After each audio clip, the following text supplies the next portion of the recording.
Hello, everybody. We're nobody. Morning, everybody. Yeah, it is. It is. It's your least favorite online curmudgeon, Bubba. I don't know about that. There's people out there I won't even watch. So just say your Yeah, channel is it's actually like one of the. Oh, sorry, yeah. First, sorry. Bubba's channels. If I see him post a video, I'm on it. Uh, like no hesitation. Doesn't matter what I'm doing. Um, why you're not bigger? What you Yeah, know? man, I love his. Oh, I know it's why. I know why. It's me. Eventually, I'm like Jack Burton, dude. I rub everybody the wrong way. Eventually. Uh, I understand why you say that, but we've got a pretty close knit circle of friends, that Mhm. overlap and whatnot, and I can tell they're not all on board with your channel because they probably just haven't, taken the time or whatever. But we'll fix that. Yeah. No worries, dude. It's all just a Honestly, your lark. gaming content is strong. Yeah, Yeah. yeah. No, but you have some good advice from time to time, and your cooking videos. Who doesn't like that, right? I know, right? I get more traction for just cooking the slop I eat, man. Real quick, speaking of, have you ever watched um, Josh and Mama or Mama and Josh? I watch this guy named Joshua. But he can take like a burger and go, we'll make it better by spending $120 on burger stuff. Yeah. No, this little Southern lady. I'm guessing she's from Atlanta, blonde hair. She uh, and her son who either she knows is gay or doesn't care that he's gay, but he's clearly obviously gay. Uh, I'll What's the look it up later. difference? I'll send you a link. She turned me on to this Parmesan cheese on a cookie sheet topped with onions. Bake it till it's crispy. Yeah, Oh my god, so freaking good! onion crisp. Yeah, I've seen that. I've been making a lot of variations on Tennessee onions lately, and that's in butter, seasoning, and you cover it with cheese and you bake it for a long while. Thank you. Your godsend. I know. Cheese and onions. I I mean, got the how do you go wrong? soy sauce, Okay, thanks. but I didn't get the lower sodium one because that was tasting bad. I don't care. It's just one of those. Alright. All right, thanks. I'd Cheese argue, and onions. I'd How do argue you that go the wrong, food you right? cook is not, in fact, sloppy. You put too much effort into it. Ah, me, it's spam sandwiches. Spam sandwiches and the smoking. That's a whole different story. That's time intensive, and I get touchy about the smoke. But everything else is just quick sandwiches. We're home cooking. I gotta figure out how. Are we gonna dive into Dragon? Yeah, we're gonna hop in. I got the image right here to share that screen. The artwork, I like it. It is a little odd. That that arm is just bugs me. See, people complain about Really AI bulky for you. have never looked back at old art. Yeah, it's pretty goofy. Useful, man.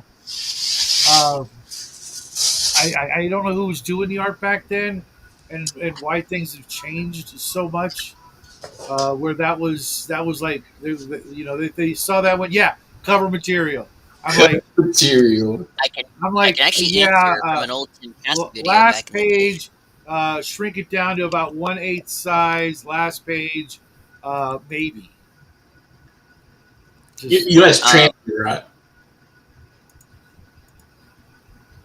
That's back dedicated. in back in the old early Dragon days, people would like send in art for covers, and because they had very little money and very little options, they're like, yeah, put it on there and let's do it.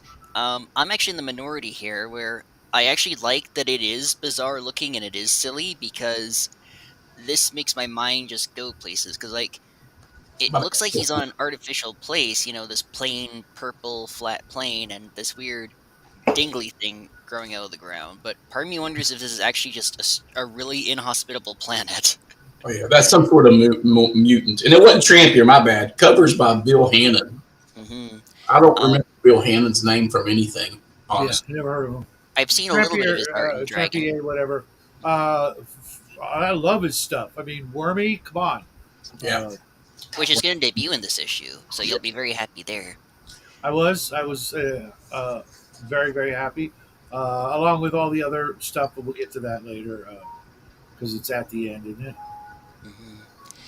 So, I also love how his clothing, his armor, whatever it is, his weapon, it it looks like it's kind of attached to him symbolically, because you'll notice that the power pack is on his wrist, and it looks like the gun is like drawing blood from him. Really creepy. Yeah, I can't figure if that's a Gamma World or Metamorphosis Alpha. I actually think this is closer to like Traveler or Star Pro, but it might be Metamorphosis Alpha. Yeah. Maybe this is the face of someone realizing he's been on a ship for 40 years. And he's been beaten off with one hand every day. I knew you were gonna make that joke. I knew you were gonna make that joke. I got a Prime 1 gun with my other gun. There's something wrong with that fella. Yikes! He's even lost all of his hair from too much masturbation. Jesus. He's not squinting. He's got glasses on. Maybe that's his mutation. Rather Rather than And, growing and hair, no hairy he lost knuckles it. either. So Yeah. Oh, well. With Yeah. all that behind us, we've got an ad here for the basic set of Dungeons and Dragons, the Legendary Homes box. Yeah, it's the purple Yeah. box, isn't it? hold on, Blue. I've got that right here. I think Moldvay Cook was purple, but But I'm kind of irritated because there are no geomorphs in this, nor were there ever any geomorphs in it. tragic. Yeah, I know. Not that Damn, I I. like the morphs. This one's in beautiful condition too. Yeah. Nice, everything. I think it's got. $9.95. I But paid what- for it. postage and handling. Oh yeah, oh yeah. Look at this. Look at this, guys.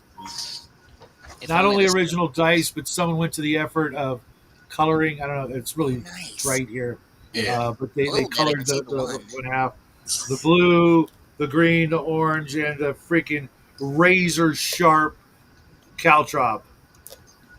And I've actually got an extra copy of the rules here, B1, and all the bells and whistles, the ads, and an article from Parade magazine on Dungeons and Dragons, Oh, and wow. some of the tiniest graph paper I have ever freaking seen. I guess it's the actual, 28 freaking squares per inch. It's like 8. For architectural stuff. Yeah, you got the quads in it.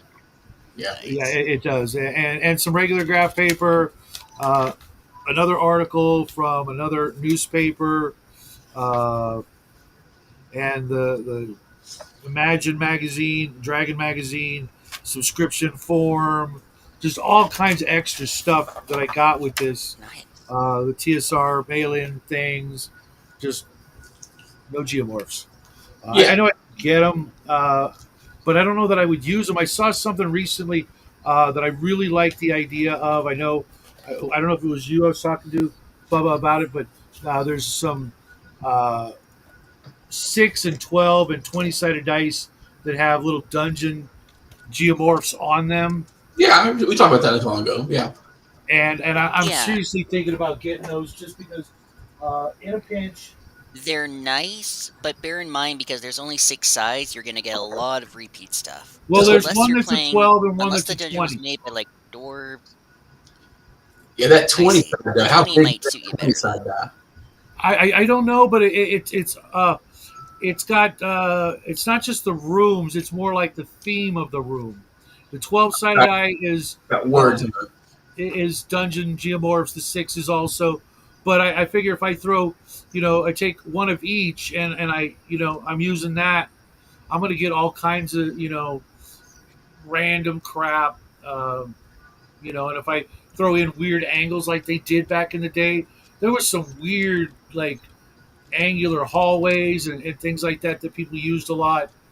I still use those when I draw something, but when I go to do something in a VTT, I absolutely just want to spaz out. It's very difficult to do grid combat on a VTT when the hallway's all ridiculous like that. Never quite lines up right. I would also That's warn sad. that Hey, go ahead, Tanner. I would also warn that since you're going with like limited size of the die, um, maybe save those for if the dungeon is built by like a really lawful creature, like a Lamasu or a Madron, because they're the kind of critter that'll have like 6 types of rooms, repeating, of course, and with chaos, they just let the hallways just go wherever the hell they want, up, down, left, right, thick, block, whatever they want. Blackmore. You ever see the full Blackmore dungeons? It's rather confusing, but kind of cool. Yeah, I'm trying to pick up a copy of I do remember. the Lost Dungeons of Tanasborg, which is like one of the oldest of the old. 'Cause I I've just actually played reviewed, that a little bit. Mhm. and I recently reviewed uh, Palace of the Vampire Queen or whatever. Uh, that one was really nice. I'm getting the Misty Isles next week to see what it was like to do. You know, not just the Dragon magazine, but how people were building their dungeons. It's They were more madhouse back there for sure. The dungeon ecology, I think, comes a little later, where people try to explain the insanity. But that next ad is about the 25 millimeter fantasy for Dungeons and Dragons. You might notice. Remember people talk about we're a niche hobby? All the shit you sent went to a PO box. So there's stuff that the order forms going in were regular size or oversized PO box. They weren't like going to a corporate mailroom. They were small enough. They used a local post office to process mail for orders for the miniatures, which means it puts you in perspective how small the hobby was in 77, 78. Yeah, I was reading about Judges Guild, the same thing. But they were actually, to be honest, I think Judges Guild at one point was bigger than TSR. Yes. Probably. Yeah. Yeah, that fueled the jealousy for the split and stuff, which, and these miniature costs $209 for 5 hobgoblins. I went through this Honestly, article and a bunch of minis for $10 is a steal. When you get to the archived Star Wars miniatures, I have them all. I have almost every miniature in this magazine. There's a bunch that I don't, but lion's share, I definitely I could go grab them right now. That's interesting. Because some of the old sculpts, they're cool, but they look like trash. And their term for polearm was... That's because they're bootleg. Like, straight up, the Star Wars ones, because I don't think George Lucas wanted to license to minis games at the time. A lot of the Star Wars, he's nodding his head. Am I wrong? Yeah, all those Star Wars are completely unauthorized. That's why, like, the stormtroopers had rabbit ears that would easily snap off, so they could say, "Screw you! This is our own thing." Flash. R2D2, his head was upside down, and you break it off and put it back to normal. All kinds of little things. Duck Vader was in there. The Cantina Band, that Cantina Band set, which I have, is like one of the rarest Holy Grail items in the hobby. It goes for thousands. Honestly, Tanner being Tanner would probably just let the rabbit ears stay on the stormtroopers and the Duck Vader thing go full RuneQuest. I have a couple of stormtroopers with the rabbit ears still on them, just because super rare, and I know a guy who can, make the molds and blah blah blah. So at some point, I will have them in white metal, not lead. Actually, they're more pewter for archive, but they have so much character and just so much, just not giving a fuck attitude, which I just absolutely love. That was what the hobby was, man. That's the way it should be. Honestly, next time you're on Traveler, definitely use those minis. Might do. Bonkless and all. Yeah. The Rumbles is kind of plain this time, introducing stuff, and next issue goes 40 pages, man. It's putting on 8 pages. Ooh. 8 pages of advertising. We all know it's 8 pages of snit smashing. I am so looking forward to that. They're making the magazine bigger for a bit for snits. I'm wondering, is there a way we could play that online? Roll 20 is pretty flexible about stuff like that. It's just a board piece. So if you can get the image of the board on there and on a grid to where you can move tokens, because it's all it is a token based board game. Does it take a wheel Shits, yeah. for movement or dice for movement? I don't remember. I thought it We'll was. find out. We'll find out next week. Yeah, you know, get a screen cap of the two-page spread, slice up the tokens digitally, put them on the board, and you're good to go. Yeah. I play Should be hard. Smiths. Should be hard. I'll check about doing it here in a bit when I get time. This is the most quiet it's been all day.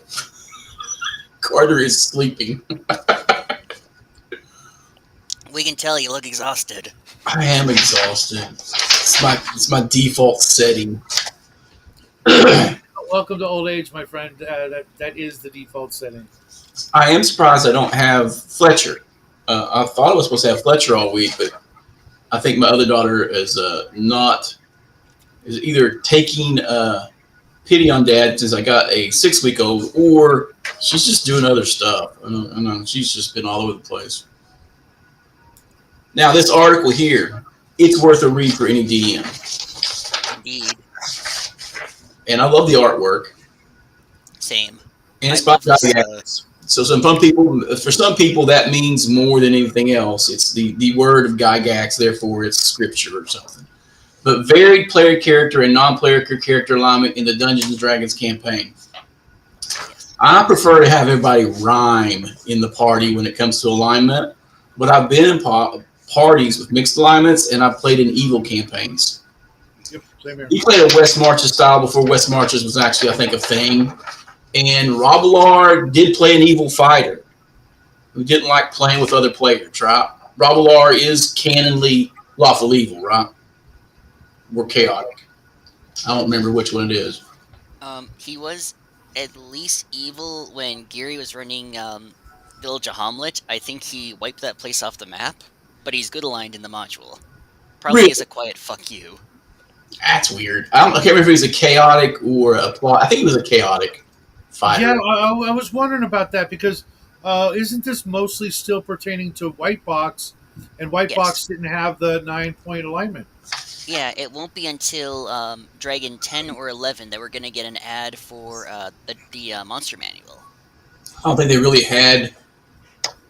People were aware that there was good and evil and law and chaos, and in Homes, which they just advertised, there's an unusual 5-point alignment system where there's lawful good and chaotic good, lawful evil and chaotic evil, and neutral in between, but no neutral alignment. Right. Yeah, there's no neutral wishy-washy stuff. This is usually stuff from the Greyhawk campaign. So the Greyhawk 3 Little Beige books, I think, is where they started messing around with alignment a little bit more nuance. Yeah. You can kind of see that in this beautiful artwork here, where he's dipping in the ichor of evil and elixir of law in proper proportions into the scenario soup, which is a tropic paradise of the sea serpent. Yeah, I thought I clipped that, and I didn't, which I could actually clip right now. Yeah. No, I Actually, don't. I just got tab down. A lot of this is kind of how the politics works in his personal Greyhawk campaign, but again, I'm comfortable with players being different alignments, with the understanding that at the end of the day, they're still supposed to work together to some degree. So, Yep. like, you're never going to have a lawful good character work well with a chaotic evil character, unless it's like Order of the Stick, where that's a parody, and they, like, spend years developing those characters. But it's like, I know when I was playing with you guys, we had a chaotic neutral, a lawful neutral, a lawful good, and I want to say either a neutral good or chaotic good. And we worked together quite well because Right. we understood what was important. Yeah, I think that depends on your view of what your campaign is going to be. If you're wanting a heroic campaign, it is very hard for the neutral evil or the lawful evil guy or the chaotic evil barbarian to accomplish good things without compromising the alignments of everybody around them. That's absolutely a great point, and I'd argue a very light counter defense is that you could kind of eyeball that, like, the villain will inherently be worse than what the player character is capable of, at least until the player character does something horrible. But, like, if we're talking about, like, the Drow or the Giants, even if I've got a bunch of, like, lawful, neutral, and chaotic evil characters, they're still destroying a massive threat to society and the world at large, even if it is to further their own selfish goals or their own egos. People overlook and forget that one of the main things you're getting for doing giants is titles and land, which appeals to everybody. If it's a fighter, whether I'm a chaotic evil fighter or a lawful good fighter, if that's my path to get title and land, that's the straight path. But it would you also have people in that party who would view every other opposing alignment as totally expendable, or they wouldn't be playing their alignments. It goes into some campaign stuff about conflict when you expand your churches in like a region, and it's referring to other like regular, neutral, and good churches that may try to assassinate you. Right? It just says the rival churches in power. If you expand and become too much big in that area, that they might actually try to rub you out. I mean, it's a good article. I like it. And then he goes and progresses the campaign. Should it be a complete variety of alignments, emphasizing whichever of the alignments he or she desires in order to fit personal views. Most governments will at least tolerate variation of alignment, compromising in order to assure the continued viability of the state. Is that an observation, advice, or a criticism? Absolutely both. I was gonna say, Yeah, you would think that the lawful neutral alignment, though, would possibly be the most dangerous one with a bunch of laws enforced no matter what, you know? Two little words, Judge Dredd. welcome to the show, Eldrad. Why, Hey, hello. Eldred. Didn't think I was going to make it, but I made it. So. Glad you did. How are you? Doing all right. Employed now. We're just weighing in on Gary Geigeks's wonderful article on how to deal with mixed alignments in a campaign world and party. Would you like to weigh in? Yeah, the mixed alignments. Well, I just weighed in a little bit there with the neutral good churches. But when it comes to parties, back in the day, we had a lot of mixed alignments, and needless to say, it was pretty interesting. It ended up causing lots of, inter-party conflicts and such. That's weird because it's like I'm running a party right now with about 7 players, about a dozen characters, and we've got everything from true neutral. We had a paladin, but he fell out because he got some health issues. I'm sure there's at least one evil character, a bunch of chaotic, neutral, good-ish kind of characters, and they, they kind of mesh pretty well. Not quite, a well-oiled machine, but there's only, Justin's in the group, so Justin's going to be Justin, no matter what he's doing.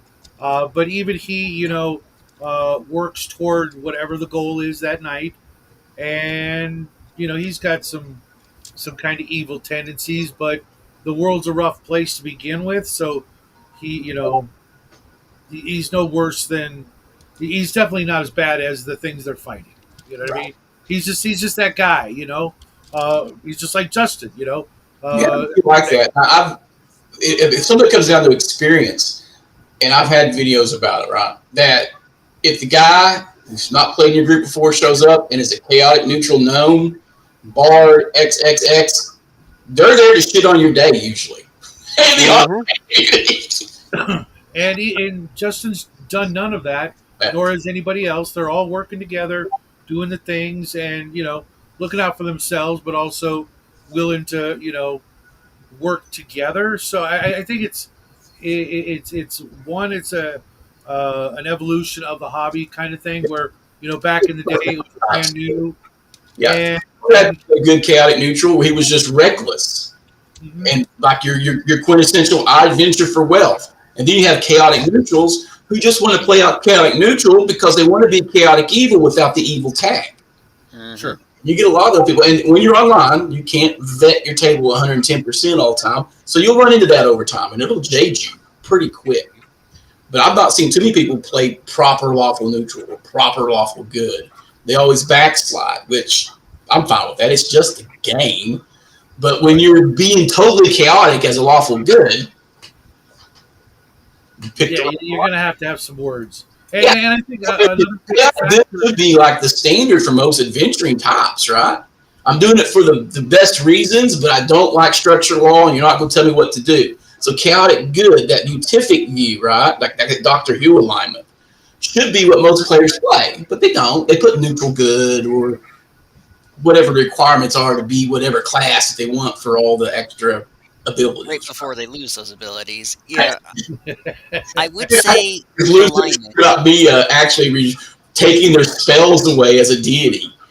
It is like, you don't see the argument that as a lawful dwarf looting an unlooted tomb of a dwarven hero that you shouldn't lose any of your spells.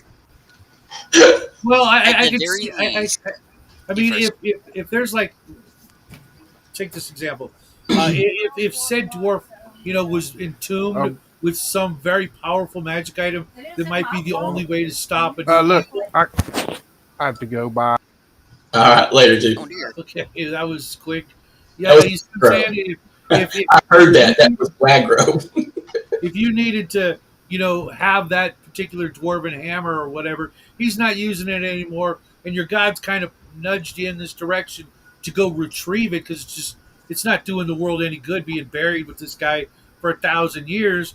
Now maybe just the time that it needs to come back into the world, taking all the other stuff that might be where The party was literally an all-dwarf group restoring dwarven ruins that had been sacked by humanoids.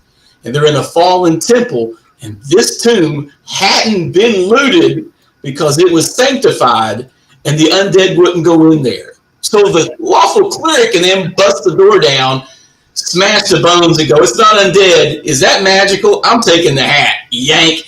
And on the way there, they had encountered the statue of said dude not once, but twice. So they've seen him honored everywhere in this place and then looted the body. I I see. mean, Yeah, it was like epic. So if it was a human patriarch, I would have been like, don't I was care. gonna go with. I was gonna go with you should be able to do that if you're like bringing back the wealth to your clan, or taking the old stuff to serve modern dwarfs. But when you describe it like that, yeah, the guy either needs to lose his powers or get a probationary period until he gets an atonement. Yeah, I just took his spells away and said you're quested with by thing to purify the temple, beat the big bad. But now it's harder because you misstepped. You got greedy. You did what downfalled all the dwarves. I expect more of you. You're supposed to be a paragon. Be a paragon. And they did not agree. They ended up winning. He actually ended up dying reclaiming that temple. Oh wow. Yeah. that sounds pretty atonement-like. Yeah, but he ended up going down versus the ghouls and the gas and the high priest of Orcus that was defiling the place in the Temple of Morden. Nice. So he went down in that big fight, and they all came out on top. But I'll never run a pure dwarf group again. I don't think. They refused. They had a mentality that you couldn't do anything in Dungeons and Dragons or any clone without a magic user. They have dwarf clerics, dwarf fighters, dwarf thieves wasn't enough. They're too weak. Would you ever do an all elf campaign? Not without wizards.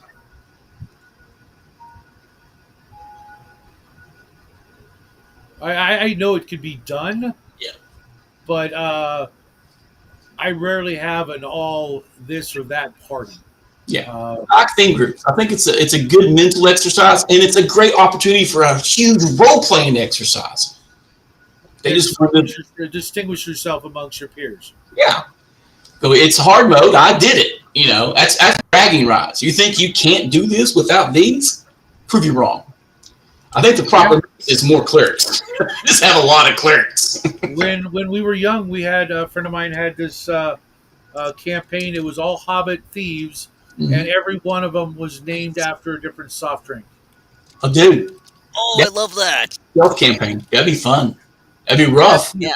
Pepsi, Mr. Pibb. Moxie. Oh yeah, Dr. Pepper. Was there a halfling named Mountain Dew? I No, don't remember that. They squirt cola. You guys ever had it? Have what? Squirt. Oh yeah, with the grapefruit.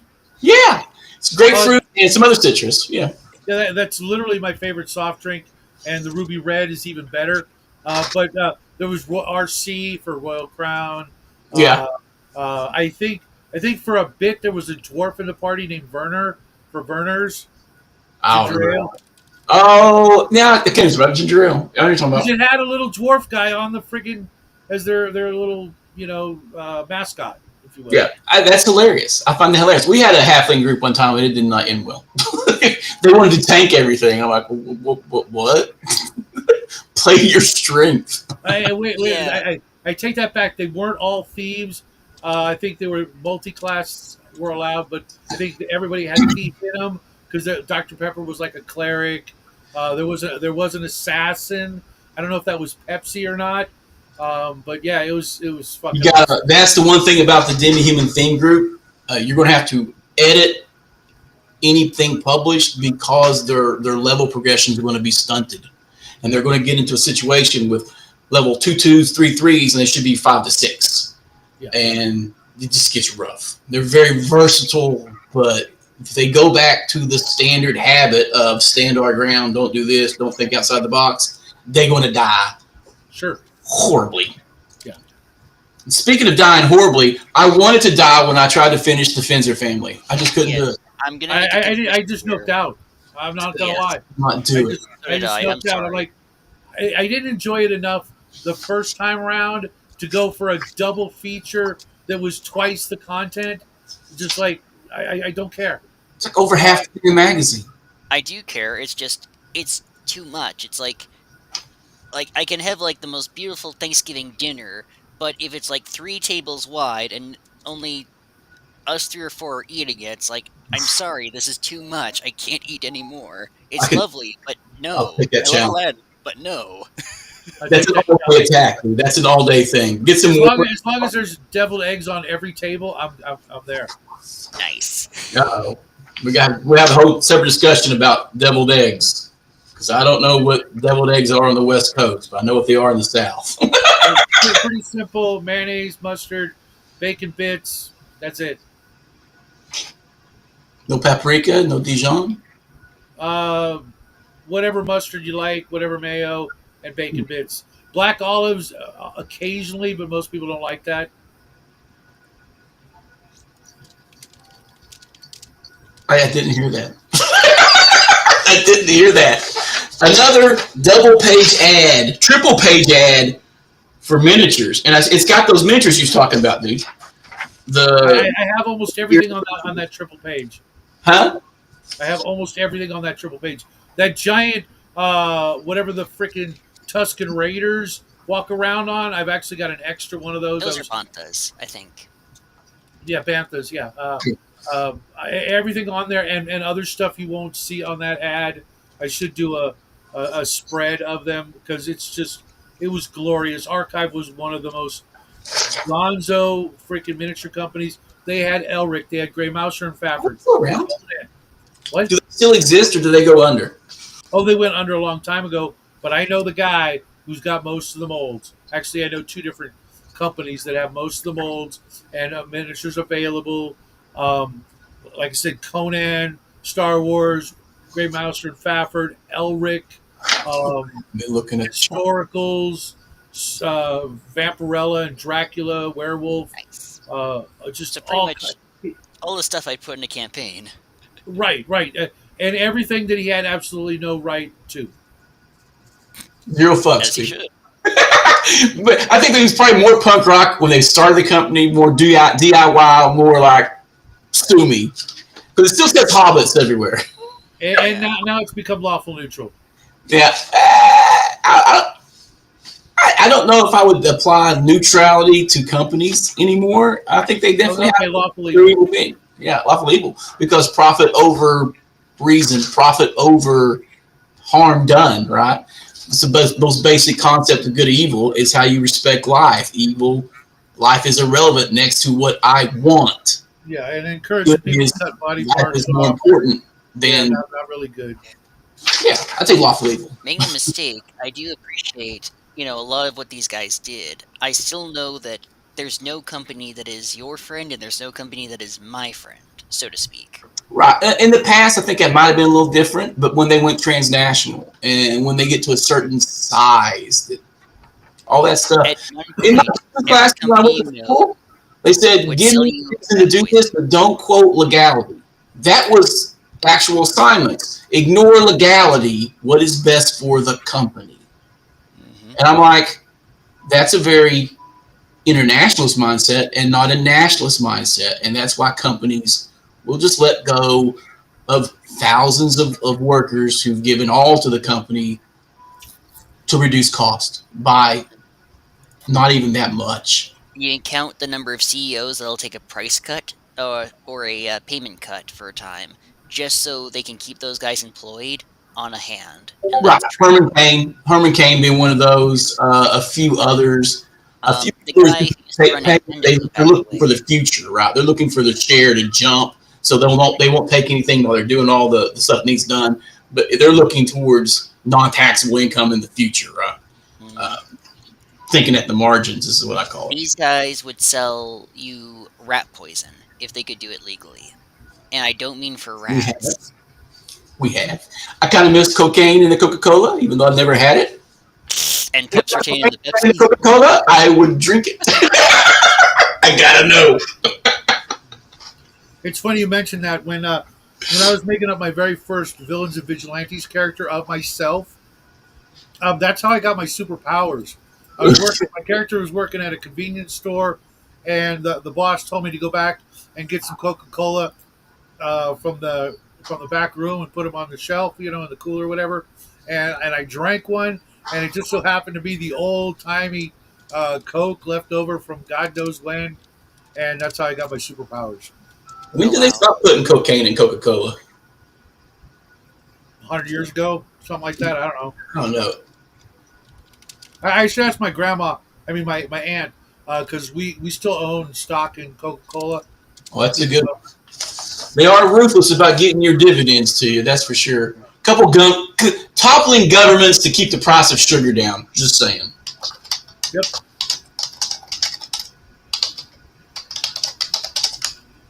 I'll just Google it. Man, it hurt. 1903. There So you go. in the 20th century, you can So still yeah, count back in the 20s, right? so if my teenage self had gotten one, it would have still been, 90 years old, sitting in a back room in a cooler somewhere. So I'm sure I would have mutated from Yeah. drinking. Because it's very similar to the Flash origin where lightning strikes the chemical rack. Yep. Or the premise for Street Trash, where they got the old liquor that's melting everybody. And You and know, uh, the two of the powers I remember I got were darkness control, hence the name Shadow, and radio reception, which meant I could tune into any radio station I wanted with my mind, and I had a constant For a sound. pulp. wow. For a pulp. Was it a pulp setting? No, it was modern day 1980s Oh. superhero. Yeah. Nice. But that would give you all the encrypted channels. Yep. Nice. Would they still be Honestly, encrypted though? it's a really cool superpower, honestly. And a really great method to get one. Old 90-year-old cocaine laced Coca Cola. Yep. Whoa, mama! And I'm gonna look, but I bet I still have that character sheet. Please do. I don't keep Uh, anything. I've been terrible about just throwing shit away, man. yeah, I do wish that you didn't. You were not so quick to delete old characters on the digital game table because wait a sec, we could use this for an NPC down the line. Oh man. Yeah, I was kind of bummed. DM James went through and deleted like all his videos a couple months back, Ah, and I'm like, dude, you realize you deleted all your Hungar videos with you and your bro, a He whole did bunch of that videos with once. my son on the show, which may never happen again. Him, debating with a bunch of freaking, 50-year-old dudes. My little boy, you know, all the times that I was on his show, and Yeah. it's like, yeah, I don't know what the hell I was thinking. You know, the second time he's done that though. That's not the first. That's the second. Yeah, I'll never do that. I'm Uh, I guess it's a Kentucky thing because I'm like that. When I'm done, I just nuke shit. Just bam, done. No, man, posterity. You know, your kids and your grandkids could benefit from just seeing that. I can't find any records of my ancestors. It's like impossible. Okay. You gotta find people's old Bibles because once you get to 1920s, that's when the birth certificates dry up because then they're only recorded in county clerks and Bibles. But into the 20s, you didn't need a license to record birth. So that's a product of the 20th century. So once you get Funny you mentioned that. My actual regular Bible, I went out of my way to get at least 100-year-old Bible. yeah, I got an Orthodox Bible, which is being kind of give me some weird looks at my Southern Baptist church. But yeah, I got baptized last Sunday, and this Sunday they're going to put us up front and welcome us into the church as full members, I guess. Congratulations. I had my baptism when I was about 16, and my son still won't freaking stop giving me shit for it. He's Catholic. 11 or Well, they're Catholic. I mean, it's a different approach. I got baptized around 10 or 11, and that was the name on the tin was a Trinity Lutheran church, but effectively it was an Anglican church, if that matters. What was it, Anglican or Lutheran? Well, that's what I'm saying. It called itself Trinity Lutheran, but when we looked into it, it's much closer to an Anglican one. So I don't know. The same as And really, I was just Dungeon destined to Minister. be non-denominational. Yeah, it could have been a church that just switched sect, right? Could have just changed. We had that happen here a lot. So you have like your foot washing Baptists or different types of Baptists, and they go Southern Baptist. Now the big trick about old churches now, they don't really rechristen them. People just turn them into houses or bars. I don't know what this trend is about turning old churches into bars, but it kind of irks me. It's the same thing they did in Britain. It's a quiet middle finger to the religious. It's Well, like, there was a great Irish pub we went to one time. It was a church like that, and it was amazing. Your place of worship is now a place of debauchery. Eat it. You know? Yeah, but we also put churches and strip malls around here too, which I've always found kind of like, Yeah, it's like, okay, like, obviously you can have, like, the most beautiful church in the world that's, like, the nuns are given beaches in, like, the bathroom, and you're gonna have, like, kind of this rougher church where, like, the pastor is, like, an expert, but he's still got a gentle hand, and, like, there's no toxicity or whatever. yeah. At the end of the day, you don't want to devolve into McChurch, you know? Yeah, here's why I get weirded out about it, because the church is not a piece of property. The church is the people. It's the faith. Spot on. It's even in the Bible. If you got 2 or 3 more people, you know. I do get weirded out about how we've casualized everything to the point of pajamas at Walmart. You know what I mean? We're to that. Here, and I say that as I'm wearing a t-shirt and shorts, right? I should be wearing a damn suit. Yeah, we've definitely let way too much stuff be loose. And just so we're clear here, I don't think people should be shamed for liking, like, Teenage Mutant Ninja Turtles. You know, people do need to tighten up a little, at least in the new generations. All right, Seal of the Imperium, Mar Barker. I actually skipped this one because I know you guys just Really, I actually went out of my way to read it just even. Me too. Because he's got good campaign advice when it comes to mechanical stuff for you running your game. Well, yeah, but I found myself disagreeing with almost every answer he gave. Really? But the illusion, the illusion thing. I'm going to read this then because that's interesting. Yeah, ESP. You guys speak the language because most people don't. He believes that most people don't think in pictures; they think in words. I'm like, the more basic creature be more pictures. Probably because he's a linguist, he thinks in words. But then, yeah, that's. I found that especially when he's talking about these and using these names and words that I couldn't pronounce at gunpoint. What about races and cultures and things that no one's ever heard of unless you've read all his stuff. You know, his campaign names. I agree. It's word salad. I'm just like I'm never going to remember that. I you know, and you know, I'll try when I go read his books, but it was just like painful. It's Honestly, like, man, if reading the language is in that game is painful, focus on your God Wars thing, and then maybe once we're done, bust out Gamma World. But like, don't like whip yourself in order to play a game you may not even love. oh no, no, I'm not going to run it. I just want to read it. I've also got his first paperback book because I'm going to do the research, but the names are so hard. I tend to be really almost overly simplistic with my names and my naming conventions, so that my players will remember it. It's such a joy when, like, for example, uh, my players use the names of the gods that I created, and in role playing moments, by the name of so and so. I'm just like, oh, this is awesome. It's working. I picked these simple, 3 or 4 letter word names, and they remember them, Yeah. and it fits, and that's the way it should be. When you've got like a 12 letter word, or a bunch of consonants with no vowels, in a name, just like, ugh.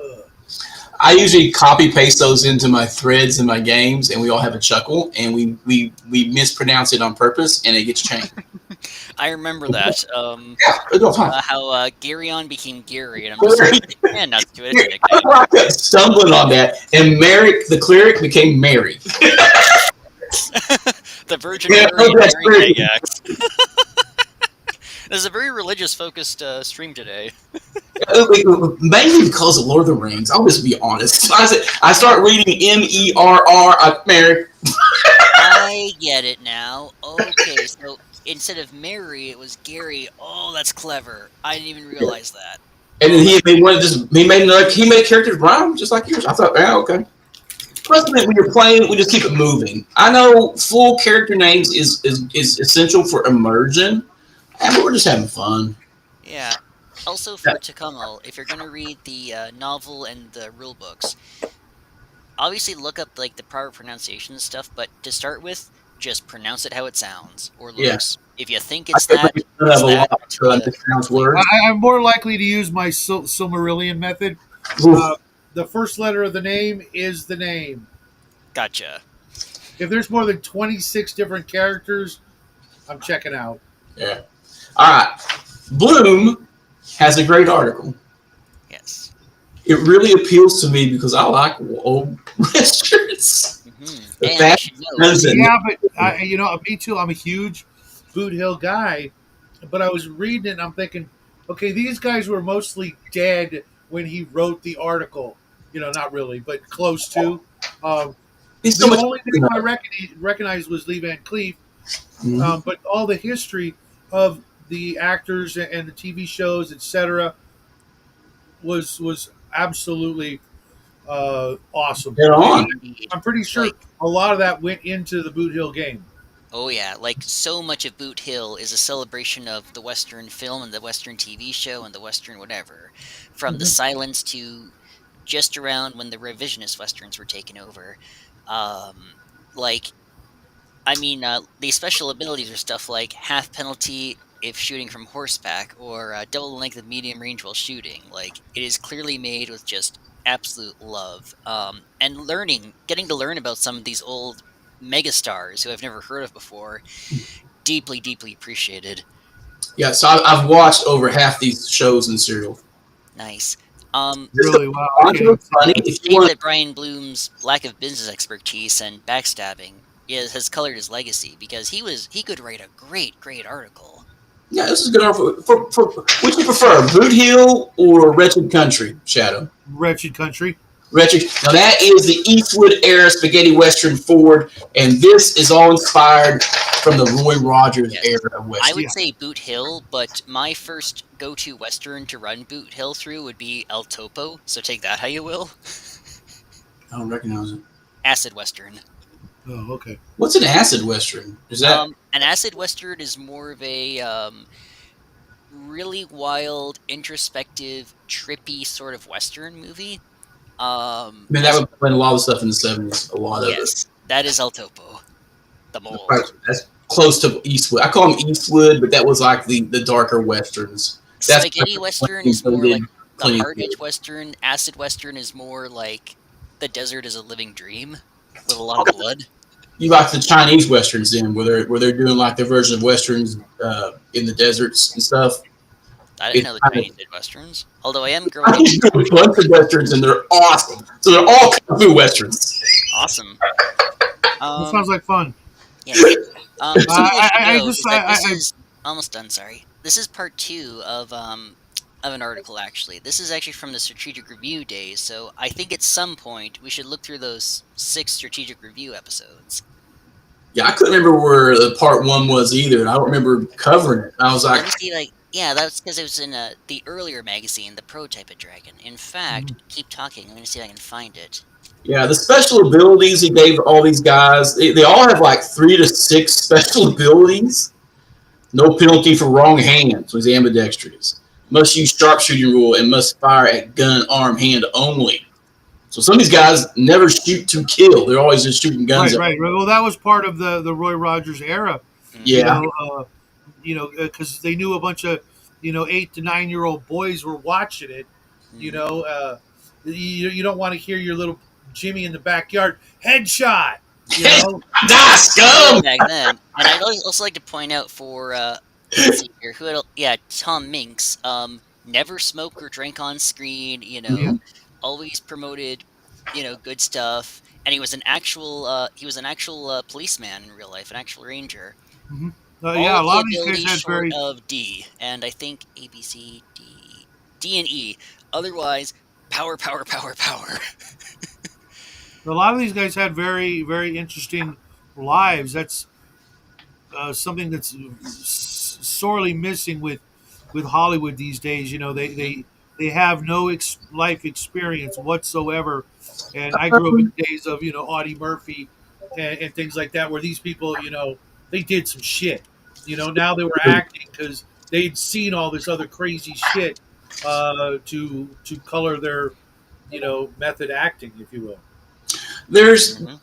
It faded out in the 70s, and now I think you only see it in the B movies. Like there was a Western where a guy in his first role, and he was formerly a stuntman, got the Oscar over name Hollywood actors and actresses.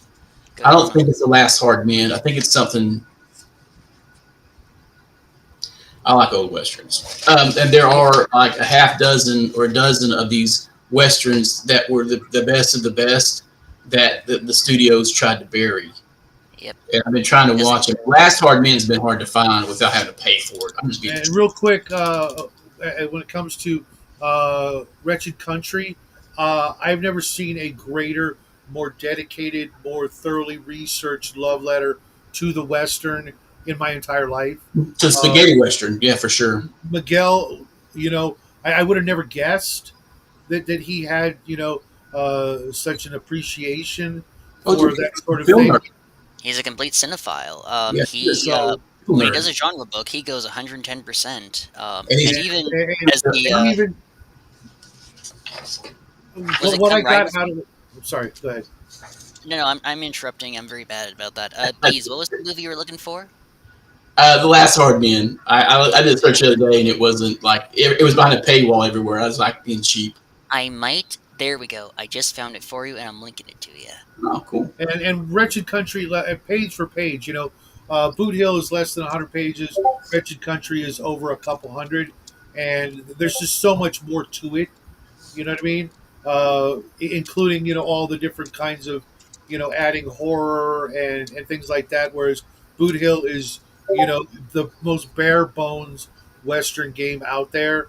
It was as far as I know one of the first, and I own almost every Western game ever made, even cross genres, and nothing beats it. Not thoroughly in love with the rules, but everything else is just like, okay, we're playing a Western. I'm going to have that book on the table, even if I'm not playing. Ignore what you don't like. I'm only doing hit location when it's a crit. I ain't rolling that every time. It's a pain in the ass. Yeah, I'm very opposed to crits because I don't want my players dying before second level. Just it's a waste of my time and theirs. The thing with crits in Wretched, though, That's not just first level, dude. That's any level. Right. Because I'm going to run. Excuse me. I'm going to roll 10 times more dice than they are. That's just the way it's going to be from first level on. The first encounter is going to be like They're always shooting first. Always. But when the guns come out, it's supposed to be someone's going to die or it's bad. Well, The I'm only thing I talking remember just like with D and D. You know, okay, you run into 30 giant rats or 25 kobolds or 18 goblins. Okay, there's 6 of you. Yeah, but they don't have automatic fire. When Wretched, you got automatic fire or the multi-target thing. Yeah. Fan gun. Everybody should be fanning the pistol. That's a single action. It's a single action to fan the blade. If you fail you run out of bullets for the ammo check, right? Then your next action is reload. And if you're a man of action, you got a third action. I fan the gun again. Reload. I might have overthought the system. Yeah, a big fan of speed loaders, are you? Dude, I don't use revolvers anymore. I'm a clip guy. I like a magazine.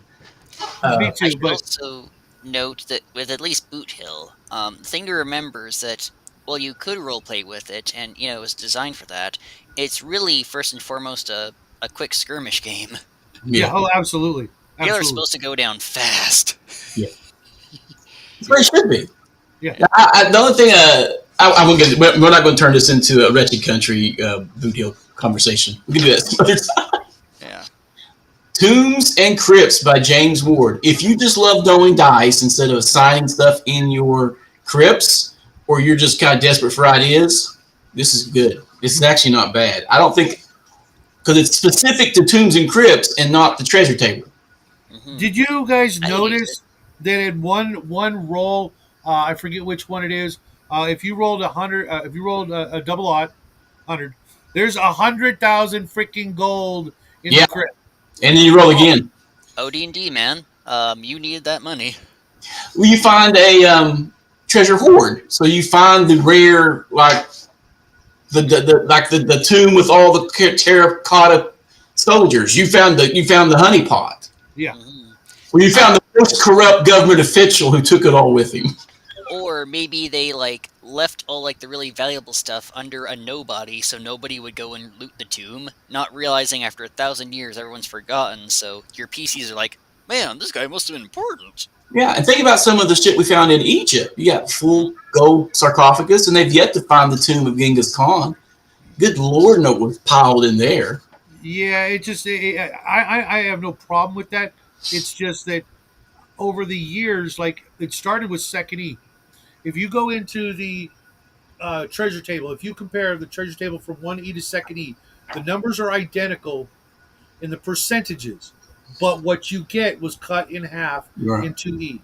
Right. Exactly Yeah, in that's a half. And I'm little- like, There's always been a thing to make treasure less a key part of the game for ages. Now gold and jewels and stuff don't mean nothing for a it's worse than 5e. that. It takes the piss by giving you this gold and silver studded tiara with a ruby, a sapphire, an emerald, a beryl. Yes, I know that a beryl is a red emerald. You get the idea.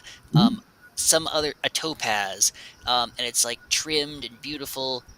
250 gold. Oh, yeah. At that point, just give me your bag. It really depends how you're doing your campaign for treasure and stuff. That 250 gold piece barrel here, but if I take it to where they've not seen barrels before, I should be able to get twice that.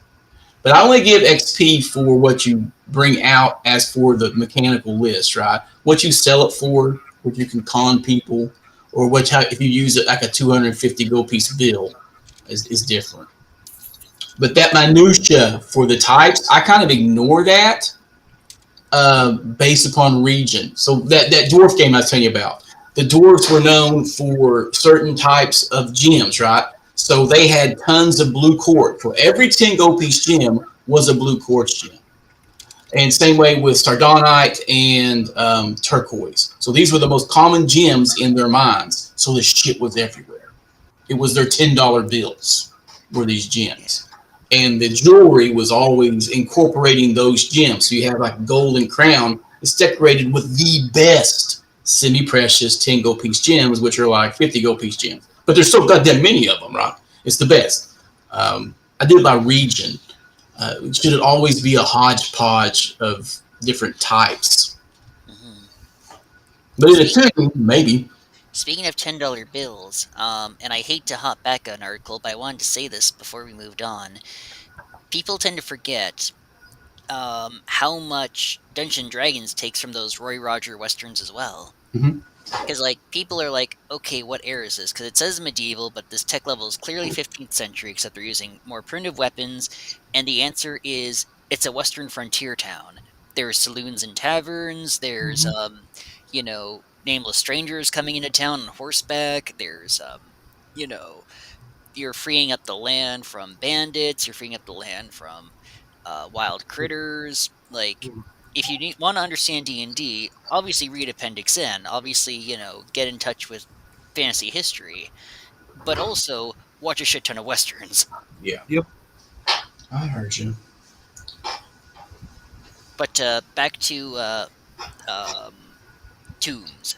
I would use this personally. It's a little heavy. You like those AD&D high gold piece value charts, Shadow. I'm a little bit more in the middle on it. I see. Is that your new grandson there? Yeah, yeah. Well, He's so get into it. We got another one coming in August. Oh, I've good on got, you I've guys. got a, Hey, buddy.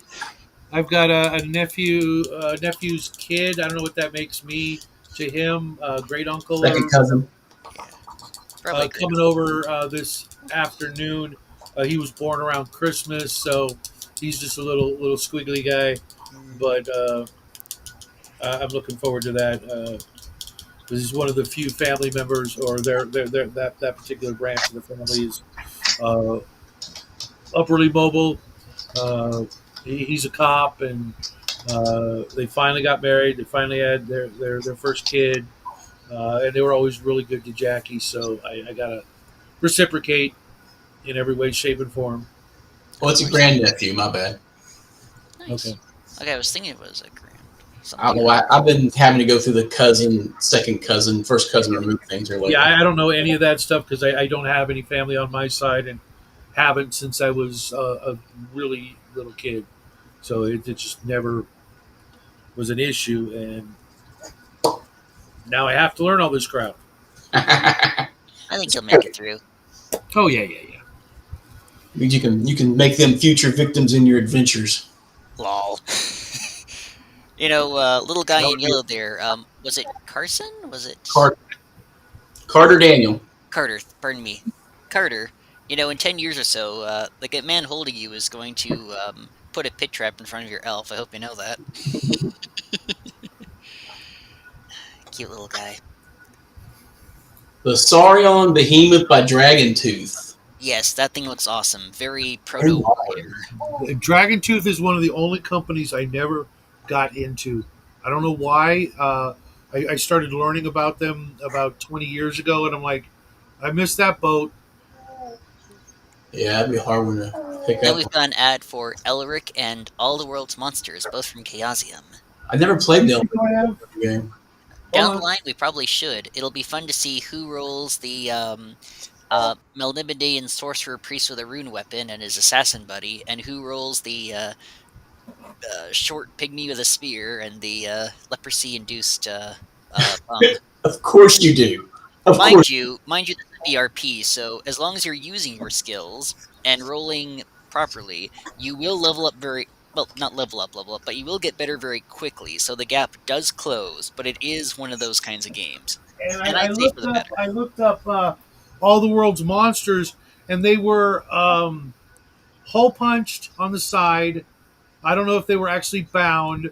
It looked like a construction paper cover in several volumes. Uh-huh. And they're not cheap. They're out there. They're not cheap, and I don't know that I'll ever go down that rabbit hole because they look like they would just be they end up in a landfill when I'm gone because someone's going to look at it and go, "Oh, someone printed this up," not knowing that's that it's a That's $300 chunk of paper, and how dare you uh, just toss that in the bin without understanding that it's a piece of history. It's I don't know. If there was a reprint version, I would be more inclined to grab that just because I can use it without worrying about every little freaking crease and bend and etc. Like it's the freaking Declaration of Independence and I'm freaking well what's the frick Nicholas Cage. That's the way Nice. it is. I'm bagging and boarding a lot of my old books that have never been bagged and boarded. Um, and I've already gone through 100 bags and boards of magazine size, and I shit you not, I've got at least several hundred more to go. But I started with the most important things like the original modules. It turns out I have 3 copies of White Plume Mountain. It's a good one to have. The two versions of the monochrome. One is in such pristine condition. I don't know where it came from. And then, of course, I've got the color cover. And my favorite TSR module of all time because that's where I walked away with Black Razor, and Nice. I've handed it down to 3 generations of characters, and I'm gonna find a way to use that character as an NPC and hand it off to my son so that it stays in a game world where it doesn't belong. Uh, because it's ridiculously overpowered. I had an assassin who originally got it, walked into Sitting of the Hill Giant Chief or whatever that one's called, and after like the second backstab of a giant, still pumped up with giant hit points, I Yeah, just I single handedly cleared that dungeon. haste that guy. You haste him. Haste that dude and put him to work. That's right. That's exactly what they did.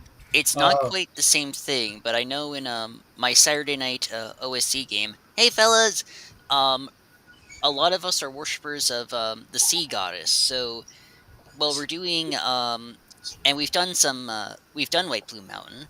Right now, we're doing Isle of Dread right now, and for a little extra firepower, we beseech the gods, and we've currently borrowed Wave, the Trident. So that's helping, Wade's but a it's good still one. pretty freaking Wade's a good hard. one.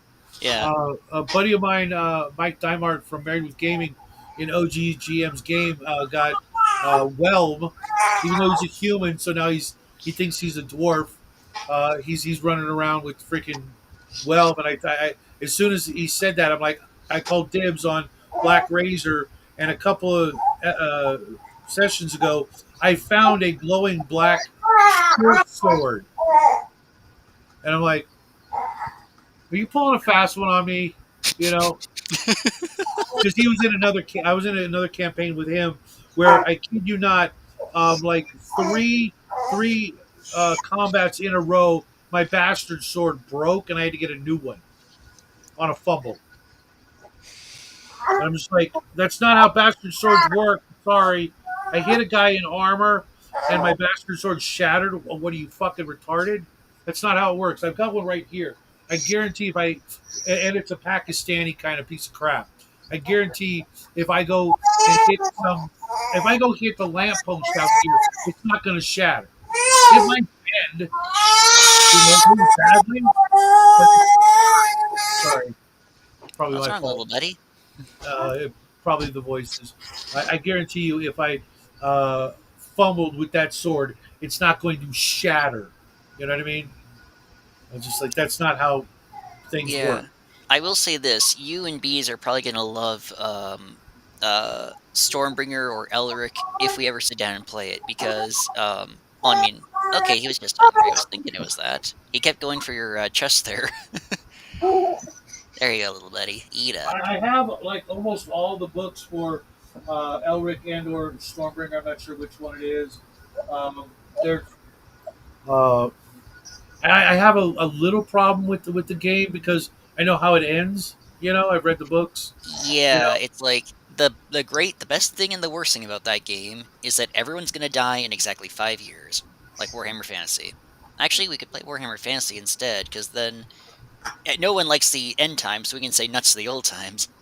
Wait, end times, not the old times. Right, next article, eh? Yeah. It's the introduction of timeless space for snip smashing. Yes. I Another was going charming to little share it, but now I can't launch. reach my mouse. Yeah, it was cute. Hmm. I definitely want to play the game now. I definitely want to play Snit's Yes. Revenge. Tom And, Wam is really good at getting both the satire of the referee and the players well. It's like, "Hello everyone, we've rolled up our characters. Let's make up the rules. Not so that I'm creating my own world." And like most of them just leave in a huff. Uh, but yeah, this definitely kind of showcases what the game is like and how it's meant to be played. So that's gonna be fun. Smash the snits before they yeah, multiply. I like that it was a full page. You know, Hmm. even though it's mostly dialogue and very little art. You know, because Yeah. whatever. But you know, if you're gonna tease us with some, let's give it Hmm. a page. It's like you know, a couple of panels, and you're gonna wait a month. Hmm. Speaking of Phineas Fingers, I just got a new copy of the Phineas Treasury, which I will be Nice. reviewing shortly after this show. I just need to go downstairs and pick it up because Oh, I can't wait. that was one of the best things about Dragon Magazine as a kid was Yeah. Phineas Fingers. Just the absolute irreverence toward everything about Hmm. Dungeons and Dragons in a nutshell from a thief's perspective. And it's got a really neat, uh, you know, sort of uh, page or two about the author and all the cool shit he did. Like, see, this is what I'm talking about. You know, the whole you got to suffer for your art. Well, how about you got to do something besides just go to school for your art? Hmm. I just, That's the way to make mass produce stuff. Hmm. So And this it's guy, by contrast, I think he was Air Force. he was Yep. And I think an, the comic went on hiatus because he was called back into service. an actual pilot, no less. You know, Yep. that's you know, that's pretty badass. You know, And look uh, at the westerns that we saw earlier this issue. Real live heroes, real live badasses. We shouldn't swear in front of a baby. We're very sorry, Carson. But oh, can't speak English yet. I get you. I get you. It's just it always feels a Really little 6 weeks off. old. Okay. Still feels a little odd saying Carson shouldn't promote a baby, right? Yeah, even he's agreeing with me. Yeah. Tanner, stop. yeah, he's not much. He's only a little younger than the little one that's coming to visit me today. Wow, That's babies are the awesome. best. Who knows? Maybe they'll grow up and be friends. Let's hope so. Possible. That'd Anywho, be cool as shit, right? They could be next connected to the same One World Mind network. let's hope that No, doesn't don't happen. say that. Don't put that out Next there, comic man. is one that I know a lot of you guys have been excited for, and if you look at all the guys who like talk about Dragon Magazine, they always remember this one fondly. Why me? Dude, this guy was an absolute genius, Hmm. masterclass artist Like, and cartoonist. mhm. On just nothing like it. And I can't find a wormy, you know, complete whatever. I'm gonna go look again. If there is, oh my god, I think uh, there was in a limited print run, and that was very, very limited. Which, I'll find it. If there is, indeed, like, there are very like few I things. like the old artwork in a lot of these old '70s RPGs, right? That rougher, sketchier. Then you look at something like Wormy, which is like full on watercolor and looks like it came out of a Disney, well, maybe not Disney movie, but a big animated production. Mhm. Because he had that much skill and talent Hmm. to throw on a page and look at it. I mean, it's got so many things that shouldn't be there, Hmm. you know, And but it it works. works. Yep. You know, Also, from the something that eight he's ball really to the good at doing. accents, Mhm. just I will be the first to admit, I usually don't love when they write the accent into the character. Like, he's smoking a cigar, he's playing pool, and he's got, like, I forget what that hat's called. So you don't have to have his little imp say, spell it as A Woimy, because if he's saying Hey Wormy, I still know he's saying A Woimy, you know? I am the opposite. I actually like it because it forces me to get into exactly what he's trying to say. You Right. To know, be fair, as a comic, though, I do like this might sound egotistical, picking the accent of the characters. Like, I don't mind this imp being like from the Bronx, but that now means I can't voice him in my head with like a Cajun accent. Hey, wormy man. I mean, it's the Twain style. Yeah. Twain did that. Also, you'll notice in that comic there, Trampier is very good at playing with scale and size because it looks like Wormy is our size and the imp's small. Then the imp steps out the door and there's a bunch of dwarves there. And he will experiment with size and scale quite a bit throughout the comic. I didn't even notice that. I'll have to pay more attention. Yeah. I love it when he starts breaking out the old fashioned sand table. Oh my god! Oh, on my bucket list, play on a sand table. You ever played on a sand table? Never. Not yet. I think I've seen one, but I've not played on one. But it could have just I, been I'm gonna have false to make one memories for from my shop. Mhm. I'm gonna absolutely have to make one for my shop. You know, and I know someone's just gonna come in and do the Zen garden thing when I'm not looking. I'm like, Nice. but yeah, I the whole idea, just like our friend Omen, he used to, or he often talks about how he and his friends would play Dungeons and Dragons in the sandbox, at the park and stuff with army men and stuff. And I'm like, freaking genius! Why did we think of that? Go down to the park, tamp it down, carve out some freaking tunnels and shit. Oh my god! But doing it with a sand table, okay. You need natural caverns. All right, here we go. Now, here's where, much like last week, I get a target point painted on me. Wormy is beautifully drawn, and David A. Trampier deserved much better. He was a visionary, he was all this stuff. I still prefer Phineas Fingers. Oh, really?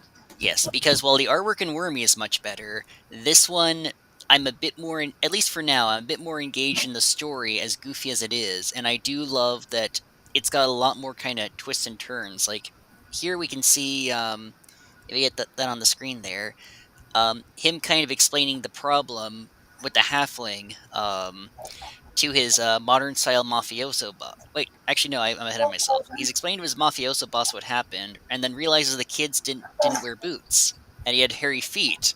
And so he's like, wait a sec, we might be struggling with some halfling issues here. Turns around, and his boss has just been killed. I know, it's very upsetting. I look at it like this. It's kind of apples and oranges. Phineas versus Wormy. Yes. Wormy is a visual experience, whereas Phineas is a more cerebral, more jokes shoved into it. One panel will have like 2 or 3 different Easter eggs. And Whereas I will completely. it's art for the sake of art, You know, with a little bit of humor and style thrown in. Phineas is just like so many things going on at once, so Yes. many different things to try to make you giggle. And I will completely attest that, yes, that is absolutely preference, and they're both wonderful comics. And if we're being blunt here, my favorite Dragon Magazine comic will not be here for quite a while now, and that's going to be Snarf Quest. I was wondering about that. Which is a little bit of both, honestly. Hold on a second, guys. Okay.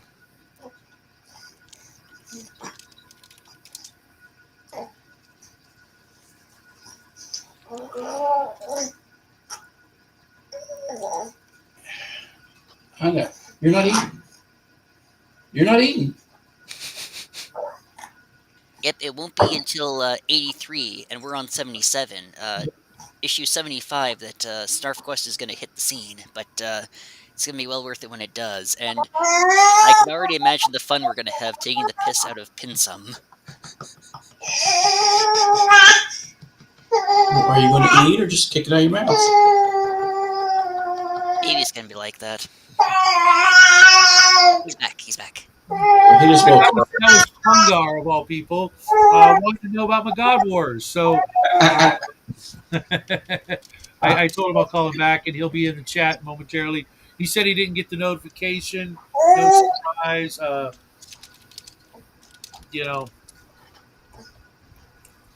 hey, Bubba. Yeah. Are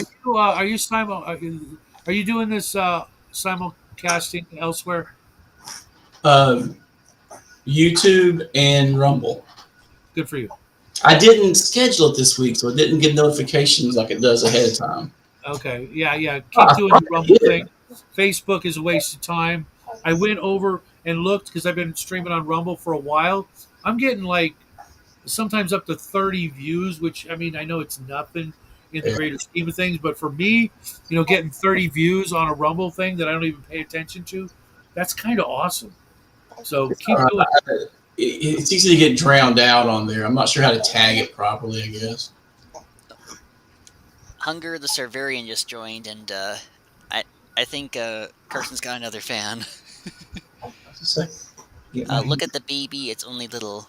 Well, of course, he's only 6 weeks. Yes. I thought in that chat.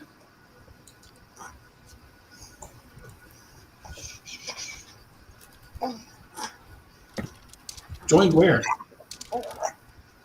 So looking forward to Snarf Quest 2, mostly because I know almost nothing about it. Oh, you are in for a treat. Yeah. Like, imagine the visuals of Wormy, admittedly not in color, but still really beautiful art, and sort of that clever, maybe not joke a minute, but sort of that clever setup and fire of Phineas Fingers, and you've got Snarf Quest. Because I adore remember Snarf reading them, but I would always be like inconsistent with my pickups of Dragon Magazine, so I didn't know exactly what was going on. I know it was I like a get you. longer strip in page count in the actual magazines, and there was a lot of different stuff going on. Yeah. So it was hard to follow. But I'm pretty sure Snarf Quest did have an anthology or an Well, yeah, omnibus. Snarf Quest had a continuing story. You could. No, I mean like you can buy it all in one. Yes, book. you could. Yes, it did collect the first 2 big stories. Oh, there's still 1 or 2 that you need to find a website for. I know it was a similar thing in my teen years when on road trips, I'd go to like comic shops and buy their old issues of Heavy Metal, Mhm. and nothing feels like a trip like reading Heavy Metal out of order because you might get an issue of Danny here where he's doing something, and then you're like 7 issues before where he's doing something, and then 14 issues later where he's doing something, and it's like you absolutely get where the head nature of Heavy Metal comes from. Yeah. Whoa, what's going on, bro? I know you launched it, but I haven't checked out the new relaunch. But I'm kind And of on the fence on if I Hungar want says he's to. going to be in Kentucky on the 19th.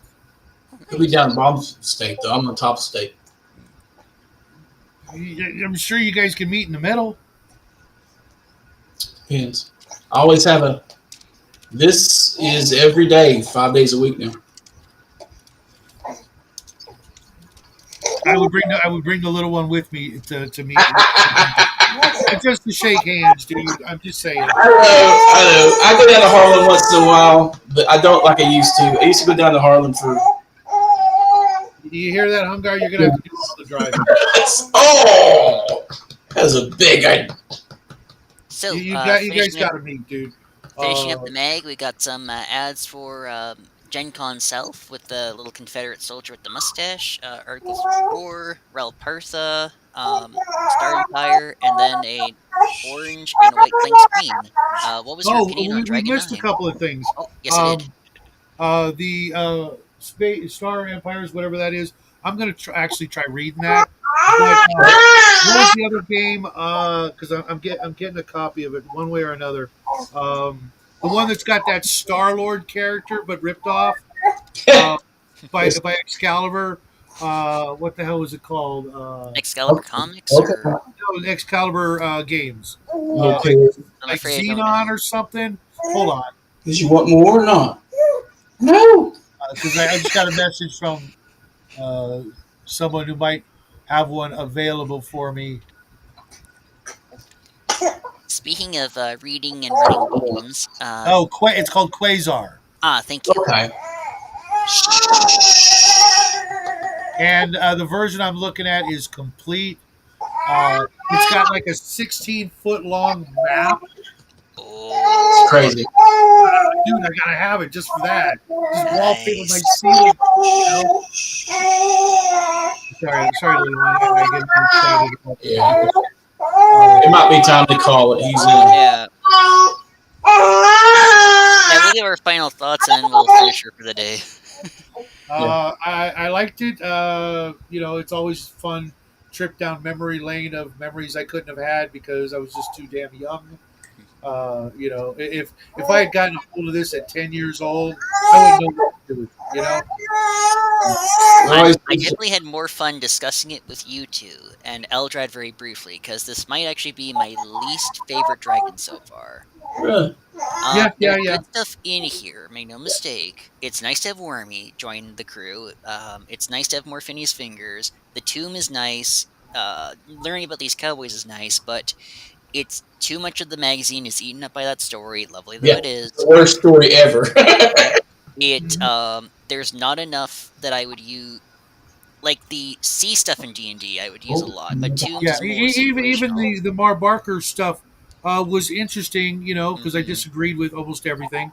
Oil flasks, uh, while he's talking about throwing an oil flask and then throwing the torch. That probably What? makes more sense, but it's like I just like light the oil and then chuck it Thank like a you, firebomb. Molotov cocktails. Yeah, Molotov cocktail. lamp oil doesn't burn like we use it in the game. So Indeed. Right. Well, I mean, True, it but could gunpowder literally doesn't be, quite. Yeah. different ingredients, different world, different right, properties. right. I mean, I for in one of my games, I was differentiating alchemist fire from lamp oil. It just made it more expensive because it should have been, and because it was so much flammable, and it burnt for 3 rounds, that it was harder to get because a lot of the local authorities didn't want you brewing it next to all the thatched huts. Mhm. So I just made it rare and a more of a little bit more of a gold stain. Hmm. I, I Yeah, think it's and Act even that does it. what is it, like a gold piece for a flask, anyways? Okay, so it's five. Yeah, I would That's pretty say much three it. gold for the alchemist The fire in little, the OSC and laboratory game. yeah, the But gold for he also had it doing a D10, then a D8, then a D4 or D6. But he started out with a D10. I'm like, that's pretty generous. that's probably because at low levels where it's so swingy, you spend 10 gold pieces, you got 10 1d10 attacks you can throw, and then over time you just kind of grow with that. Axe did an interesting thing where it gives you lamp oil and military oil that cost more. Right. So Which that way, yeah, basically. you're not just throwing lamp oil and killing people.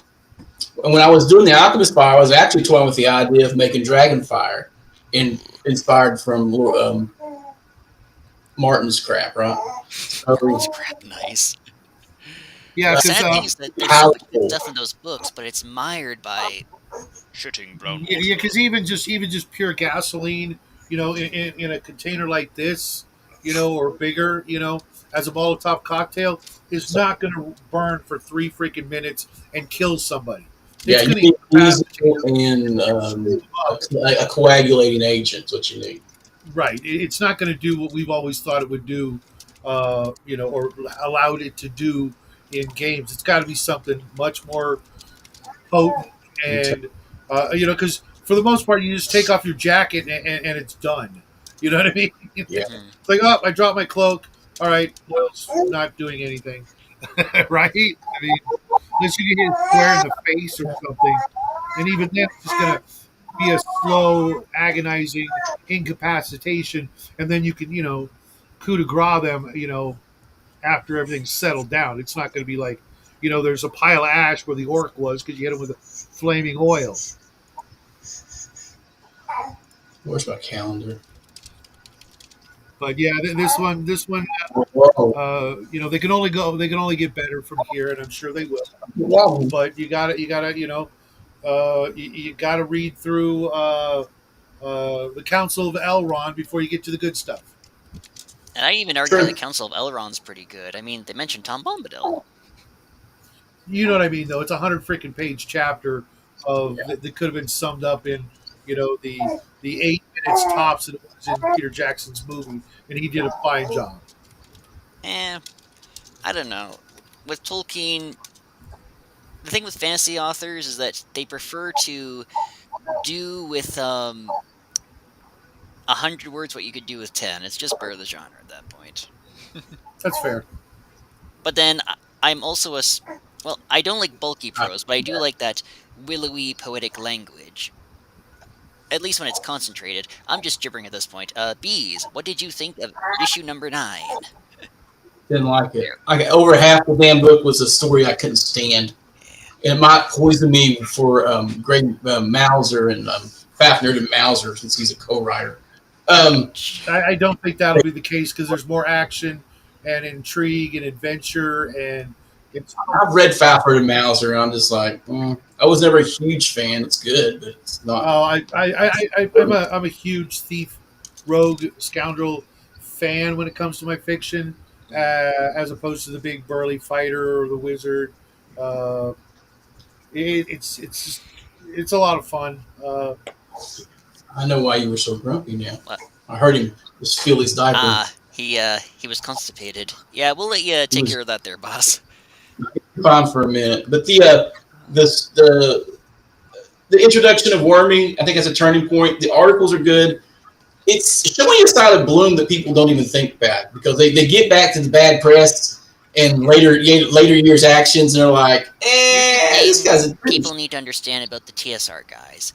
They had a lot of bad and they had a lot of good. Like, yes, Bloom did sink TSR for a time. Yes, he shouldn't have been. I'm not going to be polite here. A limperist. He still made good articles. You know, people who worked with him actually still remember him very fondly. Like, he was just a man, just like you, me, Carson, Shadow. You know, it's funny because I literally know nothing about the guys. In that case, that might be the best way to look at this. He was just a man. Right. Yeah, I mean, friendships and money should never mix That's a what lot. broke And when TSR. it's business, it's deadly. It's deadly. Ain't that right? But the tickle your belly. The That's so cute. I'm gonna tickle your He belly. didn't like that. Oh, you don't like that? Tickle my belly. Thankfully, Dragon number 10 is much more up my alley, so hopefully you guys really dig that as well. Orgies. And Weights and measures of one of the most. It's good for DMs to get ideas about transporting loot from the dungeon, but it is a snore fest to read. But it's got orgies in it. yes, and might it's right at the more start view. too. So there was like, I'm not kidding you. I did the research ahead of time. There is at least 3 moments where I'm like, yep, this game was not intended for children. It may have been play-tested by some children, but it's clearly college-age fellers this is aimed at. Squarely. Carter, cut it out. We'll finish up here pretty soon, little buddy. Yeah. Like, D&D in the early days is like the Clue movie. It is an incredibly adult piece, but we all gone into it when we were 8.